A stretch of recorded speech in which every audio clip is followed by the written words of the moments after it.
Good afternoon. You're listening to Ken Hudnall. This is the Ken Hudnall Show.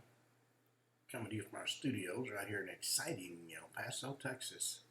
Gateway to the Old West and the most haunted city in the country.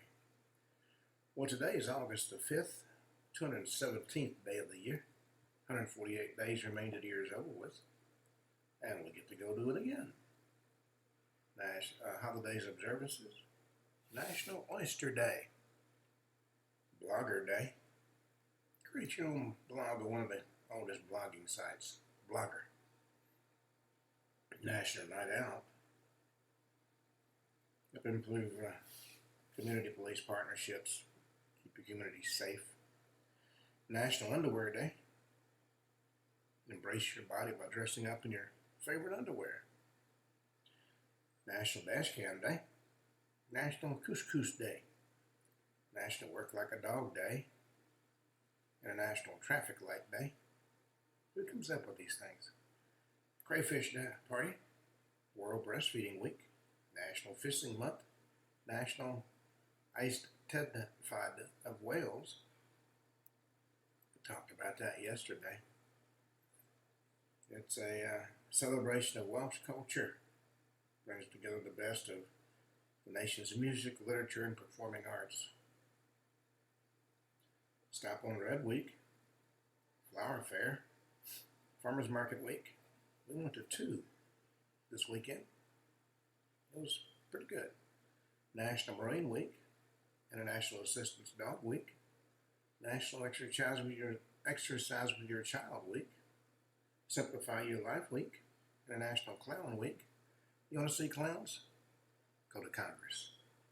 Big butterfly count. Monitor the environmental vitality by tallying butterflies. Famous people born on this date: Neil Armstrong. Now, that having been said, let's see what we got in the news. Well, Newsom just cannot shut up. It's something in his DNA. He's got to pound his chest and make threats. And he's threatened to punch back at Texas in a heating redistricting battle. Fleeing Texas Democrats have sided with Newsom as redistricting standoff continues. The California governor threatens retaliation if Texas Republicans advance their redistricting plans. In order to keep from having to vote on it, Democrats from Texas left the state. And the governor has threatened to arrest him. Well, they should be. Well, there is a progressive international conference where one House Democrat declared she's a proud Guatemalan before she's American. And my attitude would be, there's the bus, the border's that way. If you're not proud to be an American, leave. Progressive caucus members, including Representatives Ilhan Omar and Rashida Tlaib, attend a summit organized by radical left-wing group. Several House Democrats, including members of the squad, as I said, criticized the U.S. over the weekend at the conference in Mexico City. It questions U.S. influence and policies. It's the second annual Pan-American Congress. Brought leftist officials from all over North and South America. Among those in attendance were Democratic lawmakers Representative Ilhan Omar of Minnesota, Rashida Tlaib of Michigan, Ayanna Pressley of Massachusetts, Summer Lee of Pennsylvania, Jesus Gilberto Garcia, and Delia Ramirez of Illinois. All the members of the so-called Congressional Progressive Caucus. They don't want to be here? Go. Well, Charlemagne, Stephen Smith are mocking Harris for saying our system is broken after she thrived in it for decades. She thinks it's broken because she didn't get elected. A career politician is claiming the system she came up through is now broken. That's laughable. Well, there is a deadly drug, stronger than fentanyl, spreading rapidly across the Americas. It's nitazene. It'll be up to 10 times more potent than fentanyl, but drug screening doesn't detect it. It's a little known opioid. It's led to a growing number of overdose deaths over in recent years. It's a class of synthetic opioids, originally developed as pain relievers in the 1950s. Never approved for use due to the high overdose risk. That's according to a report from the Inter-American Drug Abuse Control Commission. You know, we got a lot of, frankly, worthless organizations that have very high-sounding names. Well, Israel's government is going to approve a plan to reoccupy Gaza, according to the Israeli media. Israel's security cabinet is going to meet today to approve a plan to take control of Gaza and operate territorially in new areas. Hamas may have to find a new place to carry on its silliness. Well, the hottest housing market 2025 is a northeast suburb, beat out the entire country. Beverly, Massachusetts, 01915 is number one on a site that has the 2025's hottest zip reports. A 30-minute drive northeast of Boston. Its home listings got up to 4.6 times more views than the national average. It's been a median number of 16 days on the market and at a median listing price of $746,000. The year when affordability challenges and limited inventory continue to weigh on buyers, zip codes rising to the top of the list stand out for offering both strong values and livability. That's according to Realtor.com. Well, Prince Andrew scored a victory over King Charles in the Royal Lodge battle. Prince Andrew is the Duke of York, and he stays put in a mansion despite the monarch's efforts to relocate him to a smaller property. In fact, King Charles III has given up trying to evict the disgraced Duke of York from his palatial Royal Lodge home. That's according to the UK's Express. According to this outlet, the monarch's younger sibling has won the route and be staying put despite efforts to relocate him to a smaller property. Buckingham Palace previously told Fox News they didn't answer for Andrew, who's 65, as he's no longer working with royal. He spends his days sitting around in splendor. British royal expert Hillary Fortich told Fox News she's not entirely convinced Andrew's out of the woods. It's in fact a Pyrrhic win, certainly not reclaiming any statue either in public or within his own family. And his remaining in the Royal Lodge is merely due to his legal rights derived from the original binding 75-year lease agreement from 2003 with the Crown Estate rather than anything favorable to Andrew's redemption. You got to remember, Andrew was involved with Jeffrey Epstein. A lot of stories circulated about some of the shenanigans he got up to. Now, there's an enormous problem. The abuse of the Endangered Species Act. Before the U.S. Senate broke up for the summer, and decamp from D.C., one nominee did confirm was Brian Nesbitt, lead the United States Fish and Wildlife Service. They voted 54 to 43 to approve Nesbitt, one-time head of the Wyoming Game and Fish Department. And that's great news for Secretary of the Interior Doug Burgum. Needed some of his top-tier appointees finally put into their jobs. More than 6 months into President Trump's second term.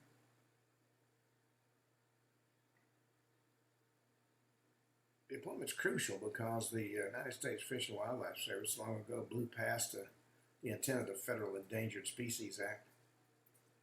Congress has acquiesced in this bureaucratic mission to creep for decades, and as the agency grabbed more and more power over private landowners. But apparently, Burgum and Nesbitt are going to take a machete to the regulatory overgrowth.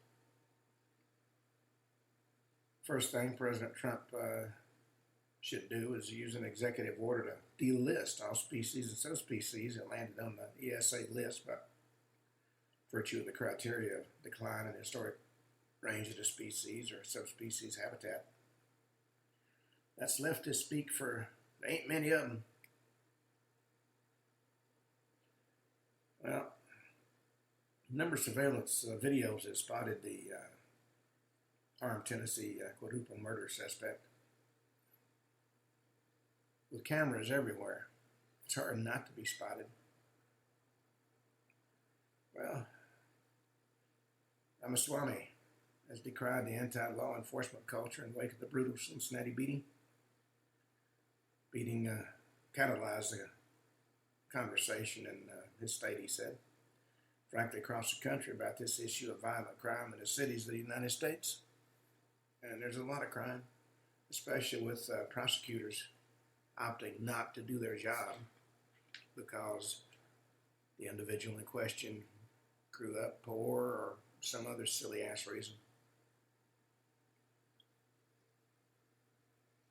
Well, CBS Insiders talked about the future of Gayle King. The network bosses are pushing what they're calling editorial shift on the struggling morning show.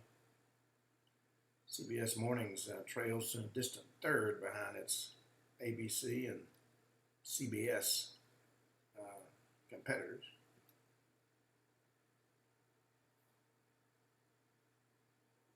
Gayle King has been the morning show star for some time. And there's speculation about whether she's got a long future ahead of her. She's a liberal co-host of CBS Mornings, struggled to give CBS a rating lift despite having a roster of ad-lift pals like Oprah and her mega salary ranging from 10 to 15 million per year, according to reports. During the month of July, for example, CBS marquee morning program averaged 1.8 million total viewers. Good Morning America on ABC had 2.6, and NBC's Today Show had 2.4. So she's got her work cut out for her. Well, the Montana manhunt continues for the ex-soldiers suspect seen with stolen survival gear after walked into a bar and started shooting. Michael Paul Brown fled the Owl Bar shooting barefoot. He's now believed to be armed and in possession of camping equipment.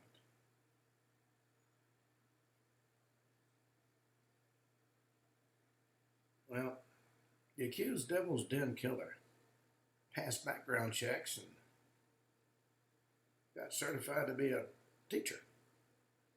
He entered classrooms full of kids, according to experts. Andrew McGann's frequent moves between states highlights gaps in the educator vetting system. He was accused of the double murder at Devil's Den State Park in Arkansas. Charged with 2 counts of capital murder in connection with the killings of Clinton David Brink, 43, and Kristen Amanda Brink, 41. Found dead on a walking trail at Devil's Den, July 26th.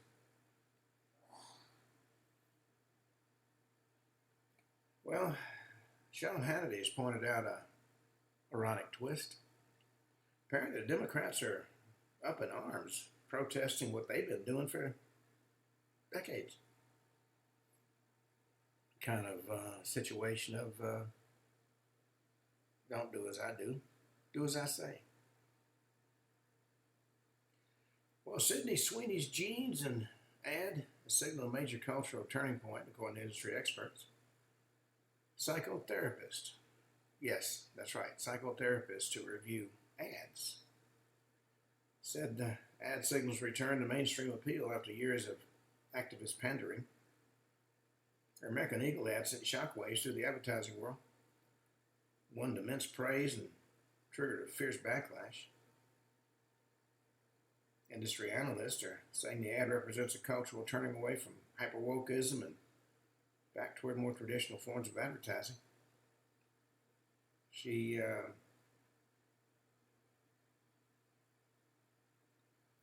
quite frankly, she's the antithesis of Dylan Mulvaney.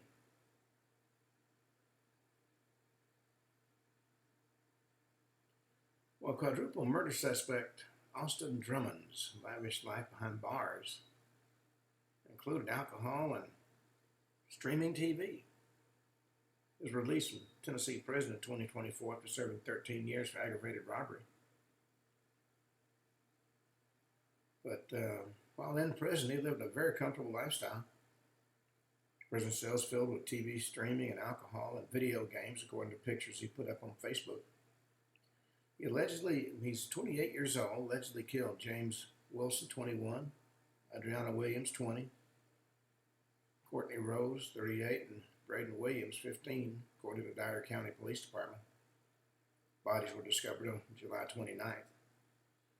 An infant was found on the front lawn of a random individual's house who's related to all four of the victims, and that's what started police looking.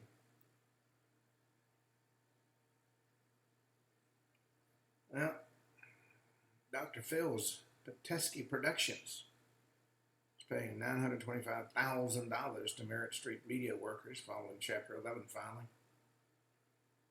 The Merritt Street Media joint venture collapsed after dispute with Trinity Broadcasting.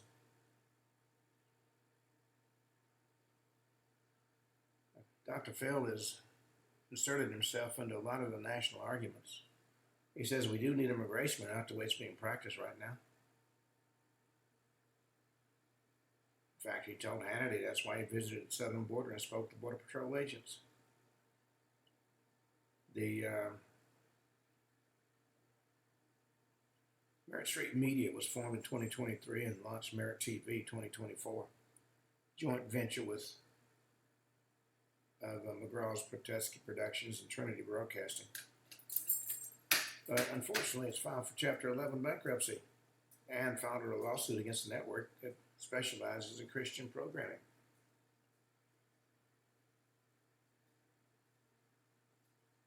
Well, one of God's anointed in Arkansas has blocked Arkansas's 10 Commandments law in certain districts. So Obama appointed judge called state law part of a coordinating strategy to inject Christian doctrine into schools. Well, he's blocked it. He doesn't want it to happen. And of course, anybody who's been anointed by God to be a judge, especially one who's appointed by the great God Obama himself, can do no wrong. The injunction came from U.S. District Judge Timothy Brooks, an appointee by former President Barack Obama. Impacts 4 districts in northwest Arkansas and comes in response to a lawsuit filed by a coalition of multi-faith families who argued that the religious display requirement violates their religious freedom and parental rights. So until there's further court action, the law can't go into effect. Now, Florida governor dispatches DOJ agents to Fort Lauderdale and Gainesville to analyze tax hikes and reckless trends. Gainesville Mayor Harvey Ward says the city is an open book. He invited the state to take cues from its own efforts. Ron DeSantis and state CFO Blaise Ingoglia sent teams from the Florida Department of Government Efficiency, 2 major Democratic jurisdictions, citing ballooning budgets and rising taxes as cause for outside accountability. We'll see if anything comes about it. New Jersey's governor's race, the Democratic candidate leads the Republican about 6 points in the 2026 bellwether poll. The Democrat Mickey Sherrill leads 6 points ahead of Republican Jack Ciatrelli. November gubernatorial elections among those considered a bellwether for the 2026 midterm elections. Congressional Republicans currently cling to a registered majority 8 months into President Trump's second term. And the Democrats doing everything they can to interfere. Well, a new show is coming on Netflix. It's called The Hunting Wives, and Malin Ackerman, starring as the seamy seductress. I've had a number of people tell me it's a lot more fun to play the bad guy than it is the good guy. Well, New York City Mayor Adams asked where was Mom Danny at previous NYPD funerals. Socialist mayor frontrunner attended NYPD officer Islam service but skipped previous police funerals. That's according to the current mayor.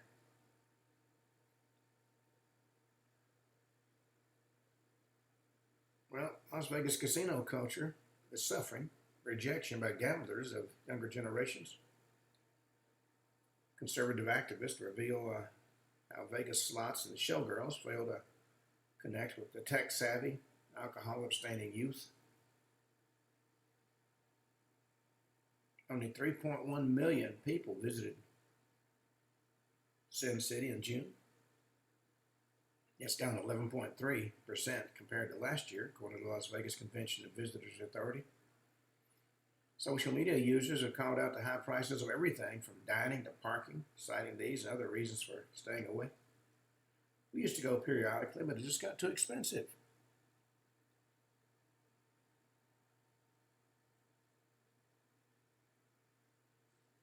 Well, a grandmother's response to the mother giving in to the toddler dinner started a heated debate. The restaurant drama focuses on the mother's screen time hack and a family vacation. Internet readers are divided over the family drama. Like many young mothers, she went on a Reddit channel to seek input about whether she made the wrong move during the dinner with her young daughter, her husband, his parents, and his sister.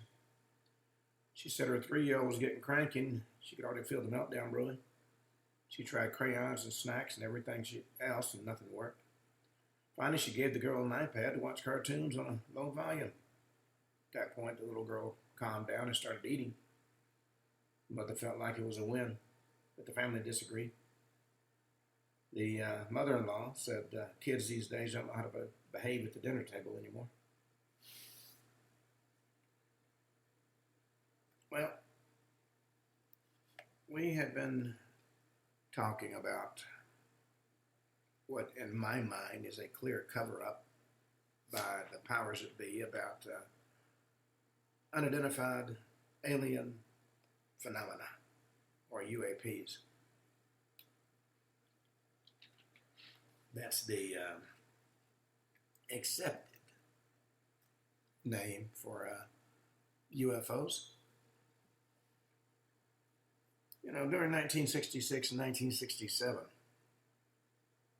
the man I love to read, John Keel, conducted an intensive investigation in West Virginia and New York.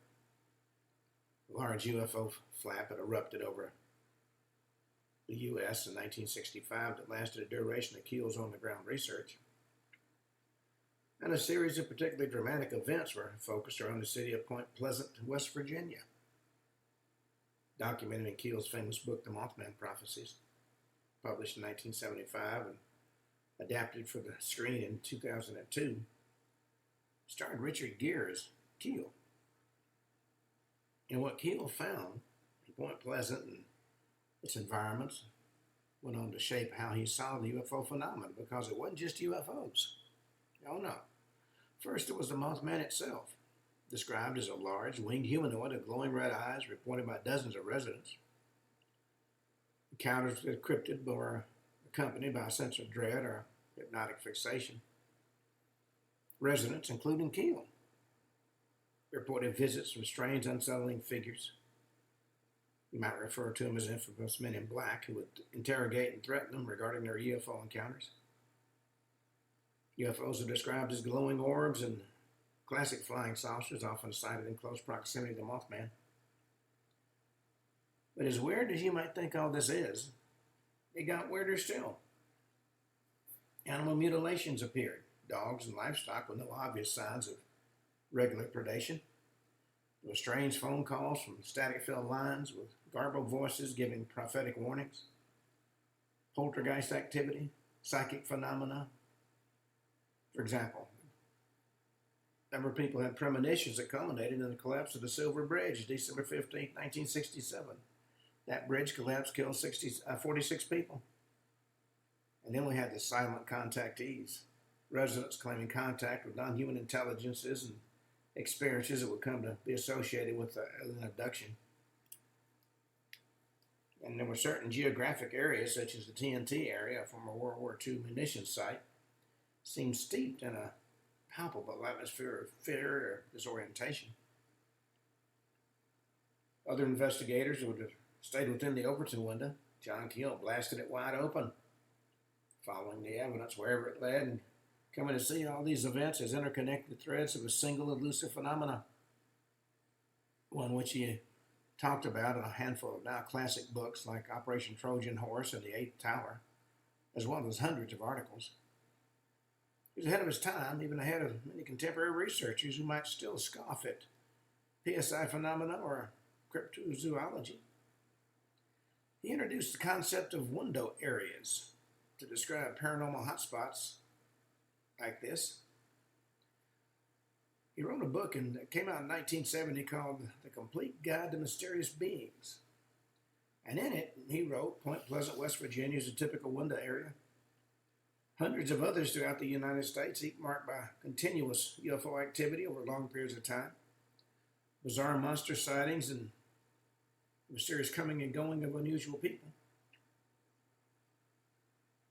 And Don Elkins, Carla Ruckert, and James McCarty came out with the Law of One, made similar references to events like this. On January, they actually channeled the book from some entity out in the ether. On January 28, 1981, Ra said the only beings who are able to penetrate into our realm are those who discover windows or distortions in the space-time continuum surrounding your planet's energy fields. Through these windows they come. The windows are rare and unpredictable. So Ra was asked, does this account for what we call the UFO flaps, where a large number of UFOs show up like in 1973? And he said yes. Well, as Keel pointed out, Point Pleasant's far from the only window area. It's probable that many strange locations and anomalous zones, such as those described in Nick Redfern's The World's Weirdest Places in 2012, are also window areas, such as Rendlesham Forest, site of the infamous military UFO encounter of 1980. Like Keel, for over a decade, Christopher O'Brien investigated a wide array of strange phenomena in the San Luis Valley. That's the region that spans south central Colorado and north central New Mexico. Now, if you want to go to a strange place, go to New Mexico, let me tell you. Chronicled in a trilogy of books, The Mysterious Valley, Enter the Valley, and Secrets of the Mysterious Valley, the intense wave of anomalous phenomena reads like an expansion of Point Pleasant. You have UFO sightings, cattle mutilations, cryptids, such as Bigfoot, ghosts and hauntings, apparitions, disembodied voices, poltergeists, Native American skinwalkers, sorcerers, portal areas, dimensional gateways where people reported sudden disorientation, time slips, or strange sightings. There were even rumors of secret underground bases and covert military activity. There were reports of unmarked helicopters, low-flying exotic aircraft. Oh, it had it all, folks. Then there's the infamous Skinwalker Ranch in Utah's Uinta Basin, first investigated by billionaire Robert Bigelow's National Institute for Discovery Science from 1996 to 2004, followed by the U.S. government's AAWSAP program, 2008 to 2010. And then a team led by Brandon Fugel which has been in there since 2016 to now. The list of associated phenomena is certainly familiar. UAP sightings, cattle mutilations, cryptids such as skinwalkers and dogmen and shadow figures, poltergeist activity, the hitchhiker effect, cryptid and poltergeist activity following investigators' home and spreading throughout their social networks, electromagnetic effects such as energy fluctuations, tech malfunctions, drained batteries, gamma radiation bursts, and GPS distortions, which often preceded other phenomena.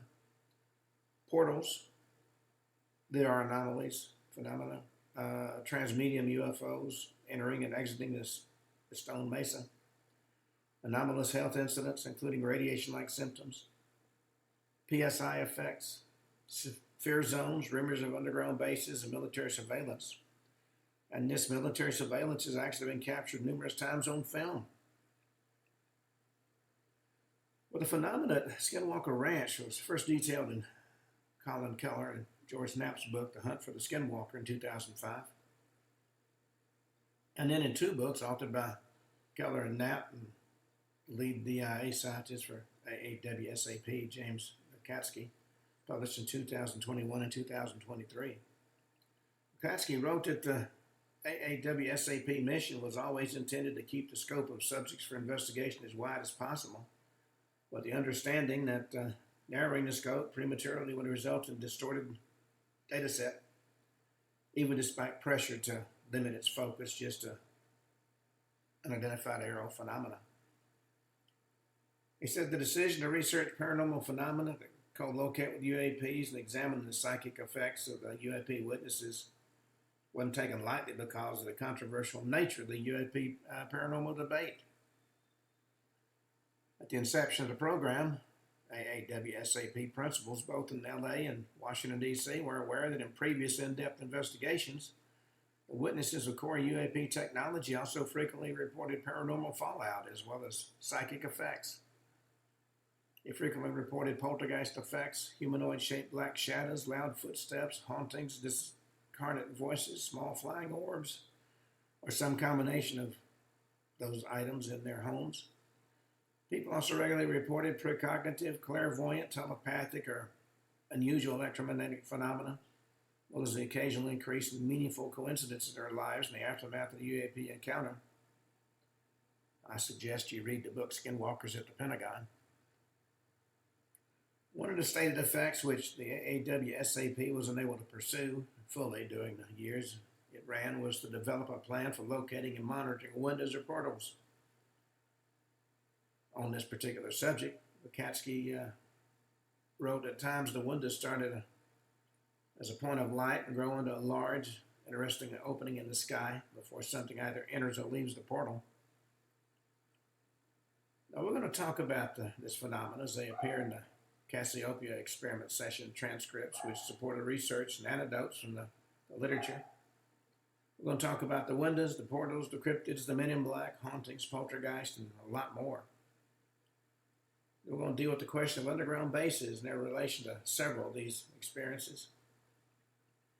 Now, the Cassiopeian material accords with the description of windows, describing their presence primarily in natural electromagnetic conditions or anomalies in a particular area. Based on statements made over the last 30 years, we can define the concept of a window as a traversable convergence point between dimensions and or densities, an opening to different states via electromagnetic grid points. Opening and closing are dependent on the frequency of energy patterns of the area, which can be altered through electromagnetic pulses. Well, there's been a variety of electromagnetic phenomena that can apparently create windows, including our own technology. Major earthquakes and meteorite fireball explosions, as well as other paranormal experiences. For instance, interactions with aliens can open a household up to multiple types of phenomena, not directly related to the alien experiences, such as poltergeist activity and cryptid encounters. When there's excessive activity of this sort, it leaves open channels or windows that allow all sorts of things to come through. This may account for the so-called hitchhiker effect. Now, communication with higher intelligences and similarly blast open a window in the area in question, which causes UFO flaps. The more such channeling and associated activity, the bigger the window.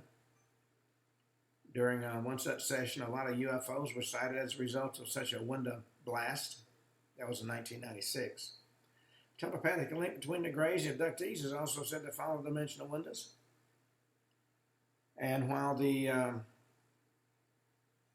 what we're describing relatively spontaneously formed windows, others are more permanent in nature due to certain geographic features. In line with what Keel wrote, there are a lot of windows on the Earth. One's in Britain, which is why Stonehenge was built there. Cuernavaca, Mexico is apparently Earth's most intense window area, which is why many UFOs are sighted there. Magnetic volcanic influences contribute to the presence of a super vortex. Another associated with Palomar Mountain and the Palomar Observatory. This is where George Adamski lived. Very famous contactee. Atlantean energy focusing technology said to exist underwater in the Bermuda Triangle. It lives off the coast of Japan and Brazil and the Ural Mountains and North and South Poles. When it's activated and produces EM waves, a transdimensional window is blasted open. The Marfa lights in Texas and presumably other examples of Earth lights are said to be static, left by a window to this dimension. We've got a number of excerpts from transcripts that describe more window-related features and phenomena. From a entry on July 18, 1998. Another thing that Imbrogno noted in Contact of the Fifth Kind in 1997, Marianne, Oregon, was that they graphed the UFO sightings in the area, and what they found was it occurred in these places over and over again. So the guy goes out and investigates the sites and found more often than not standing stones or stone chambers. There was a considerable series of sightings in these black boomerang type craft, which raises the question, are these stone markers doorways between densities? And what makes them open up and close? Well, apparently electrical storms can do that. And the question arose, can they be opened and closed by deliberate engineered focus? And apparently the answer is yes. And why is it that the stones and chambers seem to connect with the black boomerangs? Well, if you build a house and somebody comes along and puts a 220 plug in what connection you have with the clothes dryer, well, actually that question raises many additional questions. Now,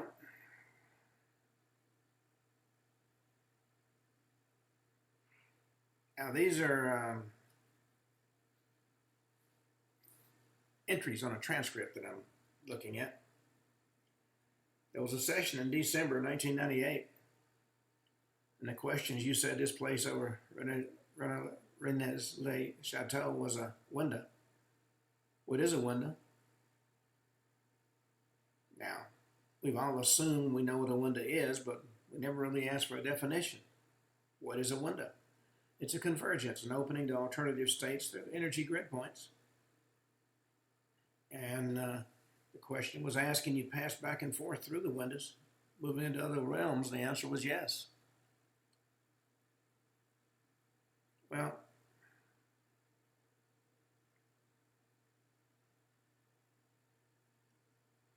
French ufologist Ami Michel studied the 1954 wave and mapped the sightings in his 1958 book, Flying Saucers and the Straight Line Mystery. He postulated so-called alignments, that's straight lines that correspond to large circles traced and centered on the Earth. And he claimed UFO sightings could be clustered along these grid lines. He proposed that there's a line known as a BAVIC pointing from Bayonne to Vichy, where 9 out of 10 UFO observations cited in the press on September 24, 1954. 6 aligned, Bayonne, Incoak, Tully, Ussel, Gellis, and Vichy. David Saunders verified that phenomenon. He wrote the BAVIC configuration is of interest because of its apparent linearity. The close conformity of all 6 geographic locations to a straight line or great circle is striking.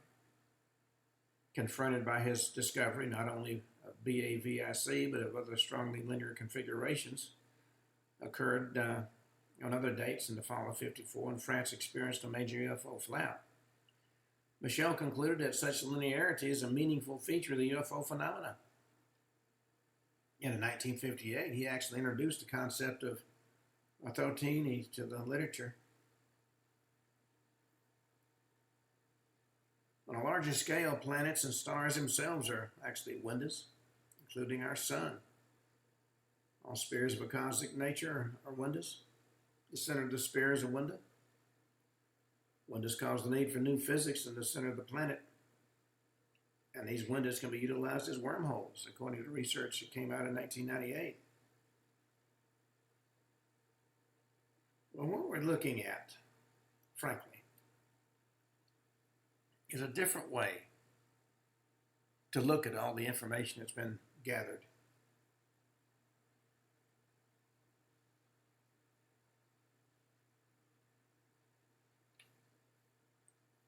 And that may raise the issue of what happened to various folks who vanish. They flew under a window and didn't come back out. Now, in 1991,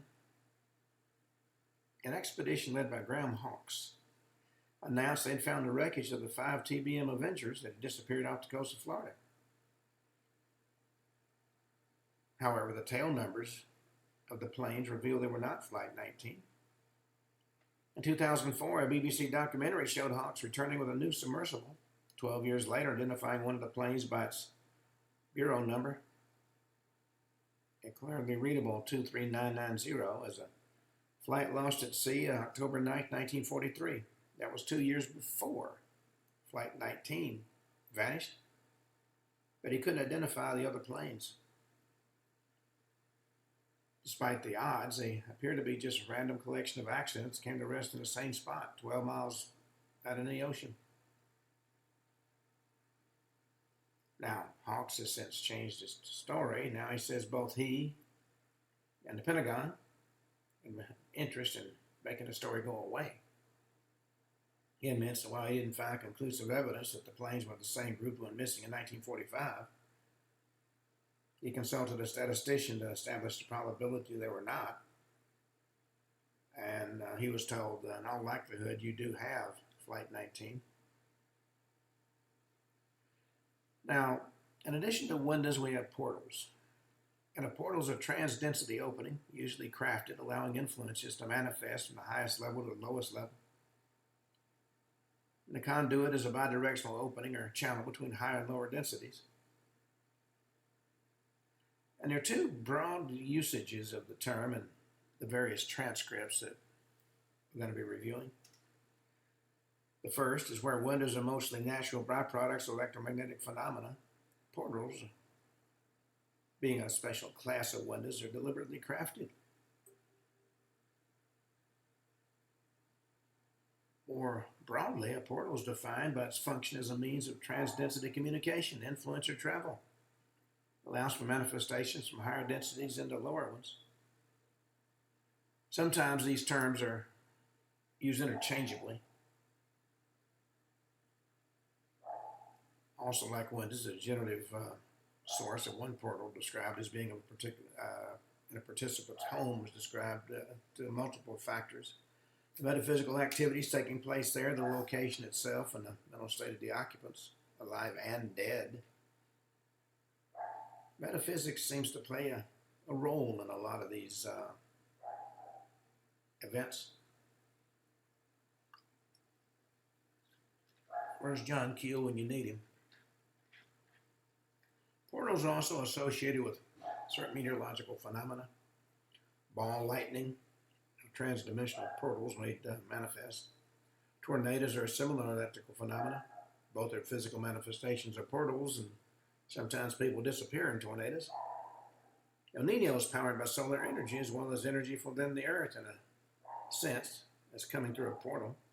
Magnetic faults have inherent portals. Volcanic regions generally generate portals. As with Windows,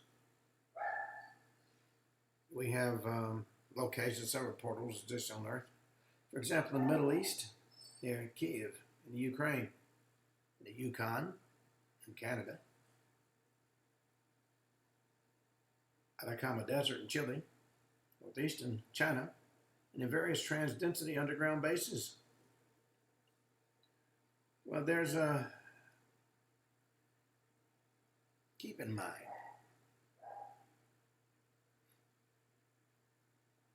that a lot of so-called experts claim a lot of things.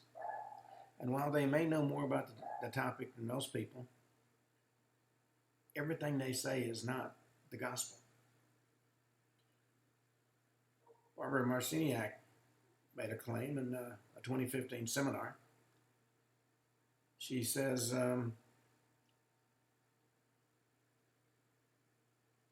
they're causing trouble.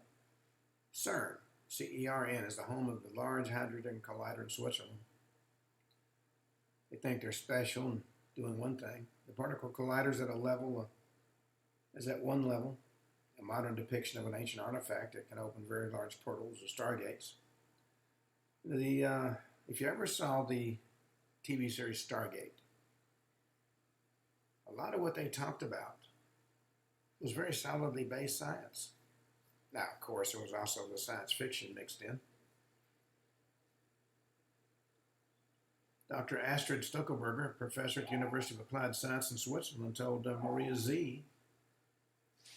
She knows two physicists working at CERN who told her about beings from portals coming in and out. One of those beings allegedly left a scarf on this side of the portal. And portal-induced phenomena can be seen visually and captured on camera. From an entry of February 22nd, 2020, there was a weird video that they all found. It was a video shown a couple of weeks ago, supposedly somewhere south of Aleppo. That's near the big war zone in Idlib. It's looking up in the sky, fixed on a cloud, and there are waves rippling through the cloud. Well, there's been discussion of a large portal over the Middle East, and this was a breaching of the realm curtain.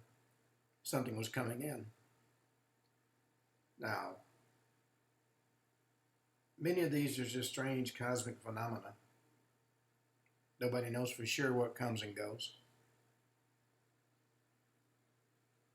Now, on page 33 of Bringers of the Dawn, which came out in 1992, Barbara Marciniak wrote, there have been different portals on Earth that have allowed different species, creator gods from space, to insert themselves here. One of the huge portals that presently is being fought over is the portal of the Middle East. If you think back over the history of the Earth, you'll recognize how many dramas of religion and civilization have been introduced in that portal. And it's huge, the radius of 1,000 miles or so. And that's why there's so much activity in the Middle East. This is the portal that the Lizzys use.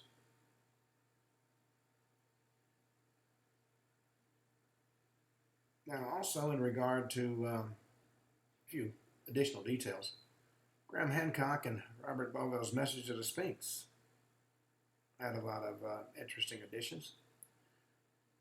It's unsettling to discover in the pyramid text, supposedly the work of Neolithic farmers who had hardly begun to master copper, that there were abundant references to iron.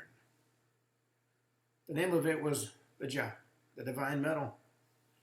They always encountered in distinctive context related to astronomy. And it's clear that somehow iron was seen by the composers of the pyramid text as being imperative in the rituals aimed at ensuring new life, cosmic and stellar. The text connects the metal and its uses to the ancient prototype of all such rituals by means of which Osiris himself, Egypt's once and future king, died and was restored to immortal life as Lord of the sky region of Orion. And the doors of iron, which are in the starry sky, are thrown open for me, and I go through them. Appears to be nothing less than an iron stargate intended to admit Osiris and all the dynasties of dead kings after him into the celestial realms of the belt of Orion. But if the pyramid texts are describing a stargate, they're also describing a time gate. They express no doubt that by passing through the iron dome portals of the sky, the soul of the deceased are attain a life of 1,000,000 years. So to describe the pyramid as a stargate, a time gate, a portal. They're doing it in figurative terms that the person can mentally travel or use this in some way. And when it was investigated, iron is highly magnetic and it opens doorways or portals. So the question has been bandied about, could you construct a scale model of a tetrahedron and a sphere and magnetize and open portals? And the answer apparently is yes. It requires a lot of electrical current. Well, keep in mind, there's been a lot of books that have been discounted because the writer, for example, is a paranormal researcher in the case of Paul Eno, wrote a book called Dancing Past the Graveyard in 2019. He said, places can be exercised in many cases if you're able to bring a positive energy to displace a negative food source and maybe even close the intersect point. In other words, a lot of hauntings are caused by windows and portals. And the one instance, the question was asked, can you close a portal? And apparently you can, by taking away the energy. You can use an electromagnetic beam weapon. Now, a related concept to windows and portals are conduits or doorways. Portals are one way, a conduit is bidirectional. It means that both termination and origination points are of equal value or equal importance. Conduits develop partially due to physical location, but also due to the people present or communication with higher density levels. In this context, we can call it a channel.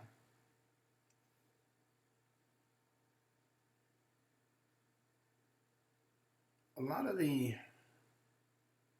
wisdom, I guess you could say, of the Far East has to do with energy, the use of it. Lama Singh studied long and hard in metaphysical fields through meditation and other areas, and discovered a doorway or channel can be opened voluntarily. It requires the cooperation of the host and is not easily opened or closed, as it was in the case of Edgar Cayce. In more physiological sense, supernovae present cosmic energies that up the ante, so to speak. A lot of this gets very esoteric. Then we've got what are referred to as window fallers, beings from another dimension or density that transits through a dimensional window into ours. They exist by virtue of a mutual relationship with human consciousness. Each side contributes to the other's reality. Physicality in our realm is transitory, partially dependent on human expectations, and requires energy to maintain. Now, the window faller concept was first introduced in 1995. It's been referenced repeatedly in the intervening years. Among the so-called window fallers were the beast of Gavaldon, Spring-Heeled Jack, Mothman, and a number of other paranormal cryptids. The beast of Gavaldon was a giant man-eating wolf-like creature that terrorized South Central France from 1764 to 1767.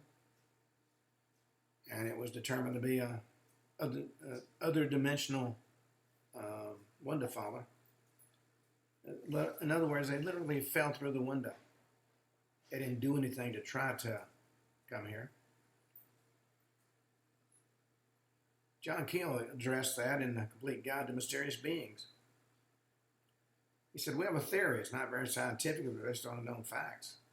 These creatures and strange events tend to recur in the same areas year after year, even century after century. This in and of itself indicates that these creatures somehow live in the areas that we call windows. Posses and experienced hunters and even helicopters have searched for these creatures immediately after some of the events and failed to find any trace of a hiding place. So the question becomes, where did they go? Mundane explanations don't seem to fit the known facts. We have to stretch our minds a bit and extend our imagination into the paranormal. Sudden appearances and disappearances of these wild, unknown creatures all over the world, even in densely populated areas, suggest that they have some means of transportation, or they're deliberately dumped there and then they're retrieved by some form of transportation. John Keel covered a variety of cryptids taking monstrous forms, sometimes only slightly removed from the creatures inhabiting the earth, such as a dog or a wolf, like the beast of Gavadon or the Skinwalker Ranch Dogman. Then you got big cat-like creatures, winged or bird-like creatures like the Mothman, lake monsters, hairy humanoids like Bigfoot or Sasquatch or the Yeti, and various more or less human-like but disturbingly different forms such as Spring-Heeled Jack, Little Men, Giants, and the infamous Grinning Man. As you study all these entities, certain commonalities emerge. They're often described as incredibly agile. They leap long distances over fence, across roads, even over trees and houses. Sometimes they glide. They're also seemingly impervious to bullets and appear and disappear suddenly. According to Keel, these monsters appear for only a short time, as seen by many people, commit all kinds of outrageous acts, and then they vanish. Well, encounters are often associated with other electromagnetic and paranormal phenomena, such as lightning, UFO sightings, poltergeist activity, and sulfurous odors. While some reported cryptids, most likely a relatively prosaic, previously unknown animal species, window fallers are monsters in the true sense of the word. They literally fell through a window. And when they find themselves in an area they don't recognize, they react accordingly. They rarely leave footprints or the physical evidence behind. They seem to be more in the nature of paranormal or paraphysical apparitions. They attack people in automobiles and cause scratches and bruises and black eyes. And they chase cars and carry off cattle. They scream like banshees. They might be the original banshees of folklore. Despite their great weight, height, and girth, they melt into nothingness when the posse turns out. Well, since our data is admittedly only a fragment of all the sightings, we can't guess how long it's been going on and what's the real scope of the phenomena. A little closer to home, another one-to-follow cryptid is the chupacabra, first reported in March of 1995 in Moco, Puerto Rico. It's called the goat sucker.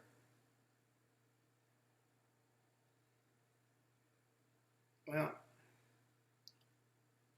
we've come to the end of today's show, but I hope I've given you some things to think about. We live in a very strange world. We don't understand even half of it. So until tomorrow at this time, this is Ken Hudnall for the Ken Hudnall Show, saying have a truly great evening.